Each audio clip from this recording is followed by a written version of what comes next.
जय श्री कल की। ओम नमो भगवते वासुदेवाय।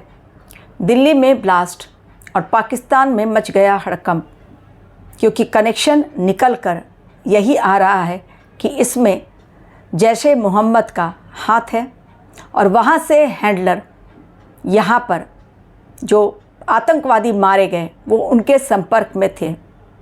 अब जब पक्की हो गई ये बात और साजिश के तार जुड़ गए, अभी भी कई कड़ियाँ जोड़नी बाकी हैं। दिल्ली तो केवल झांकी थी, उनका उद्देश्य अयोध्या और काशी को हिलाना था। जी हाँ, कारण क्या वो बतलाऊंगी, लेकिन याद कीजिए जिस समय मैंने आतंकवादियों के निशाने पर हमारा देश आ चुका है, बहुत बड़ा षड्यंत्र रचा जा रहा है, हमारे देश के खिलाफ बड़ा खतरा मंडरा रहा है। लगातार कई वीडियोस के टाइटल मैंने क्लियरली मेंशन किया था और उस वीडियो में हमारे देश में कहां कहां पर खतरा, वहीं पर मैंने दिल्ली का नाम लिया था। और दिल्ली के पश्चात मैंने कहा था जो मंदिर, उसमें मैंने कहा था कि दिल्ली के बाद अगर सबसे बड़ा खतरा कहीं मंडरा रहा है तो वो अयोध्या। कारण वहाँ पर बाबरी मस्जिद नहीं बनने की थी, ढहा दिया गया बाबरी मस्जिद को, और वहाँ पर अयोध्या का मंदिर, तो ये आतंकियों के निशाने पर है। यही खुलासा हुआ। वो आतंकी जो पकड़े गए हैं, जो जेल के अंदर हैं, उन्होंने ही खुलासा किया कि एक बहुत बड़ा मॉड्यूल तैयार किया गया था, टेरर मॉड्यूल तैयार किया गया था देश को दहलाने के लिए। जो मैं बार बार न्यूज़ बाद में आ रही है, लेकिन वीडियो के माध्यम से पहले ही मैंने आप लोगों को सचेत किया था कि ग्रह कुछ अलग इशारा दे रहे हैं। बड़ा आतंकवादी हमला, बड़ी जनहानि के संकेत हैं। खुफिया प्लान तैयार किया जा रहा है। लगातार 3-4 वीडियो मैंने इसके ऊपर दिए। जब हमारे यहाँ से ही एक पकड़ी गई थी पंजाब से यूट्यूबर, तभी मैंने कहा कि ये पाकिस्तान से पूरी तरह से कंट्रोल चल रहा है और हमारे देश में आतंकवादियों कैसे बनेंगे आतंकवादी, इस बारे में कॉलेज में भी ट्रेनिंग दी जा रही है। मतलब कॉलेज में भी लोगों को सिखलाया जा रहा है। तो अतिचारी गुरु ये सहन नहीं करते हैं। धर्म के नाम पर जो खेल रचे, और वो भी विस्फोटक खेल रचे, एवं गुरु होकर डॉक्टर हैं, टीचर हैं, और गुरु होकर यदि गलत काम करें तो इस समय उनकी उल्टी गिनती और वो पूरी तरह से खत्म हो जाएंगे। या तो मार दिए जाएंगे या तो जेल के अंदर सड़ना पड़ेगा। यह अतिचारी गुरु का कमाल। और वो भी अब हो गए हैं वक्रीय 11 नवंबर से।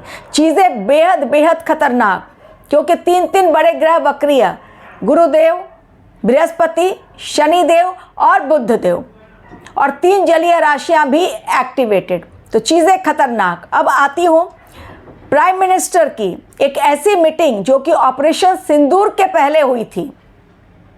फिर मैं संकेत दे रही हूं आप लोगों को, ऑपरेशन सिंदूर के पहले, जस्ट पहले, जब लोगों को लगा था कि प्रधानमंत्री तो कोई एक्शन ही नहीं ले रहे हैं, पहलगाम आतंकी हमला हो गया और कोई एक्शन नहीं हमारे देश ने लिया, चुपचाप हाथ पर हाथ धरे बैठे हैं, तभी ये मीटिंग हुई थी सिक्योरिटी के साथ। मतलब जो संभालते हैं, हमारी सेना जो है, जो सिक्योरिटी देखती है, हमारे देश के बॉर्डर को संभालती है, उनके साथ एक बहुत हाई लेवल मीटिंग प्रधानमंत्री की, जो ऑपरेशन सिंदूर के ठीक पहले हुई थी। बहुत खुफिया मीटिंग ये रहती है, किसी को भी अलाउड नहीं, कोई कैमरा अलाउड नहीं। CCE मीटिंग, ये जो CCE मीटिंग है ये फिर से हुई है, हो रही है। तब जब मेरा वीडियो आप लोगों को पहुंचेगा तब तक हो सकता है मीटिंग खत्म हो, लेकिन तारीख याद कर लीजिए, 12 नवंबर को फिर से एक बार मीटिंग होना। और दिल्ली ब्लास्ट के बाद ठीक वैसे ही जैसा पहलगाम आतंकी हमले के बाद हुई थी मीटिंग, वैसी ही मीटिंग। ये मीटिंग जल्दी होती ही नहीं है, ये बहुत इमरजेंसी मीटिंग और बहुत इमरजेंसी काल में, आपातकाल में इस मीटिंग को रखा जाता है, जिसमें केवल चुनिंदा लोग, सेना के अधिकारी, प्रधानमंत्री, अमित शाह जी, रक्षा मंत्री, यही लोग रहते हैं। हाई लेवल मीटिंग चल रही है और जो लोग भी सिक्योरिटी को संभालते हैं उन सभी लोगों को बुलाया गया है। अंदर की बात बिल्कुल बाहर नहीं आने पाए, कोई भी कैमरा अंदर अलाउड नहीं है, लेकिन ये मीटिंग चल रही है। अब आती हूँ आतंकवादियों की बात पर। अभी भी खतरा बहुत बड़ा 6 दिसंबर को एक्चुअल में प्लान था। 6 दिसंबर वो दिन जिस दिन बाबरी मस्जिद को ढा दिया गया था। उनके मन में कहीं ना कहीं गुस्सा है, इसलिए 6 दिसंबर का दिन था जिस दिन अयोध्या का मंदिर आतंकवादियों के निशाने पर था। बहुत बड़ा ब्लास्ट करने का प्लान कर रहे थे। वो जो विस्फोटक पकड़ा गया, 3000 किलो विस्फोटक पकड़ा गया, अभी पता चला वो 2900 ग्राम एग्जैक्ट था, लेकिन टोटल उन लोगों ने जो विस्फोटक तैयार किया वो 3200 यानी 3200। तो 300 विस्फोटक अभी भी मिला नहीं है। छापेमारी लगातार चल रही है। अब कौन कौन से राज्य जो है वो देख लीजिए आप। पंजाब है, हरियाणा है, जम्मू कश्मीर पे भी बहुत बड़ा सर्च चल रहा है। मैं आगे बताती जाऊँगी। मेरा वीडियो बहुत इंपॉर्टेंट है, बहुत इंपॉर्टेंट मैसेज लेकर आप लोगों को मैं वीडियो दे रही हूँ, तो ध्यान से सुने और जो मैं कह रही हूँ और मेरा जो टाइटल है उस पर ध्यान दें। पिछले सारे वीडियो के टाइटल आप देखते चले जाएं कि मैंने कितना अप्रोप्रिएट टाइटल चुना और किस प्रकार वही घटनाएं घटी जो मैंने टाइटल में डाला था। मतलब बहुत सटीक मेरे टाइटल होते हैं जब मैं चूज़ करती हूँ। तो अभी फिर वही सटीक जानकारी आप लोगों को दे रही हूँ कि ये समय अगर किसी ने भी खिलवाड़ किया धर्म और शिक्षा को लेकर, जो धर्म गुरु हैं या जो टीचर हैं, अगर किसी ने भी इस तरह का खिलवाड़ किया और अपने कर्तव्य से मुंह मोड़ा तो उसकी तो फिर जान गई। इस समय अतिचारी गुरु नहीं छोड़ेंगे और वक्री होने के बाद तो और नहीं छोड़ेंगे। एक तो हो गई ये बात। दूसरी बात, हाई लेवल मीटिंग चल रही है, खेल तमाशे के लिए तो चल नहीं रही है। डेफिनेटली कोई बड़ा स्टेप, कोई बड़ा एक्शन।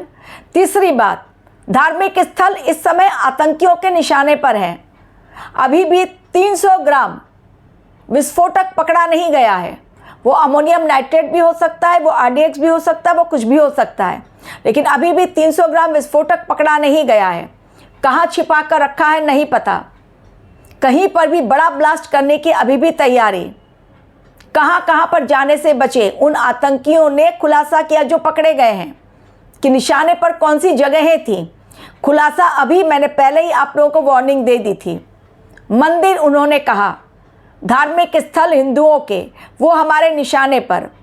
अयोध्या और काशी सबसे मेन टारगेट। इसके अलावा सारे मंदिर जहाँ पर भी भीड़ इकट्ठी होती है, मॉल, बाज़ार, भीड़ भाड़ वाला इलाका जहाँ पर भी भीड़ इकट्ठी होती है, ये सारी जगहें इन लोगों के निशाने पर। तो धार्मिक स्थल हो गया, बाज़ार हो गया, एजुकेशन सेंटर जहाँ पर कि बच्चे जाते हैं पढ़ने के लिए, अगर वहाँ पर भी ज़्यादा भीड़ है, ये भीड़ को मेन निशाना बनाना चाहते थे। ज़्यादा से ज़्यादा खून खराबा, खून बहाना चाहते थे ज़्यादा से ज़्यादा। इन आतंकियों का पूरा एक तैयार हो गया था मॉड्यूल कि किस तरह से करेंगे, और इनको जो आदेश दिया जा रहा था वो पाकिस्तान के जैशे मोहम्मद से आदेश मिल रहा था। प्लस आप लोगों को मैंने कहा था कि भारत का असली दोस्त केवल रशिया, न चाइना है, न अमेरिका है, न टर्की है, न पाकिस्तान है, न कोई नहीं है, बांग्लादेश भी नहीं है। इन लोगों ने यह भी खुलासा किया कि ये लोग टर्की गए थे और टर्की में जाकर बहुत बड़ी मीटिंग भी हुई थी इन लोगों की, और वहाँ पर पूरा हमले का प्लान तैयार किया गया था।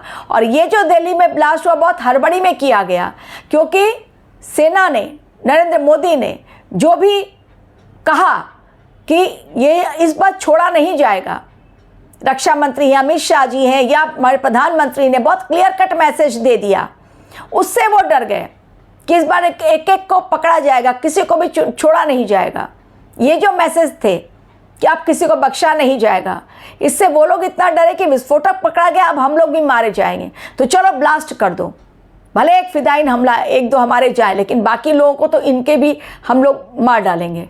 अचानक से उसने मारा, लेकिन अभी भी बहुत सारे खुलासे बाकी हैं। एक आतंकी गाड़ी के अंदर लाल किले के पास 3 घंटे बैठा रहता है और हमारी एजेंसी को कानों कान खबर नहीं। सोचिए कितनी बड़ी प्लानिंग। अब हमारी सुरक्षा एजेंसियां बहुत सतर्क और बहुत बड़ा काम कर रही हैं, लेकिन उस समय नहीं कर पाई जिस समय करना चाहिए था, जिस समय उन्हें एक्टिव होना चाहिए था। आतंकी खुलेआम घूम रहे हैं, किस भेष में ये नहीं पता। इसके अलावा आप लोगों को मैंने प्लेन क्रैश की बातें बतलाई थी, तो प्लेन क्रैश हो गया टर्की के जॉर्जिया में।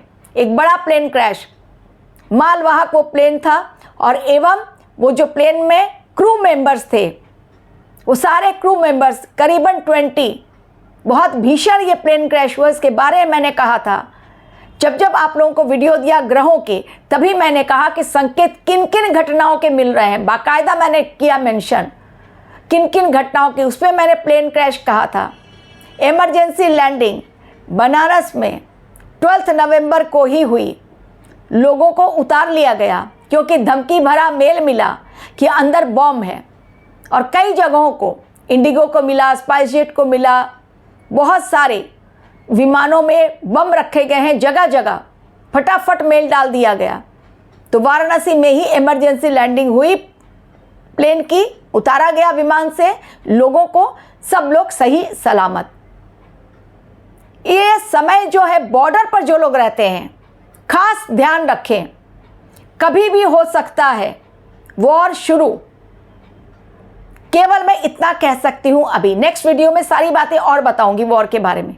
अभी केवल इतना, आप लोगों को, जो लोग भी बॉर्डर के पास में रहते हैं, पैसे थोड़े रखें घर में, सामान थोड़ा रख लें घर में, क्योंकि कभी कर्फ्यू लग गया, कभी दुकानें बंद हो गई, शटर डाउन हो गया, कहीं मॉक ड्रिल स्टार्ट हो गया, तो चीज़ें खतरनाक दिख रही हैं। घर में 6 महीने का राशन नहीं, लेकिन थोड़ा जो रेगुलर लगता है वो सामान थोड़ा रखें घर में, पैसे कैश रखें घर में, ज़रूरत पड़ेगी। Thank you very much for watching my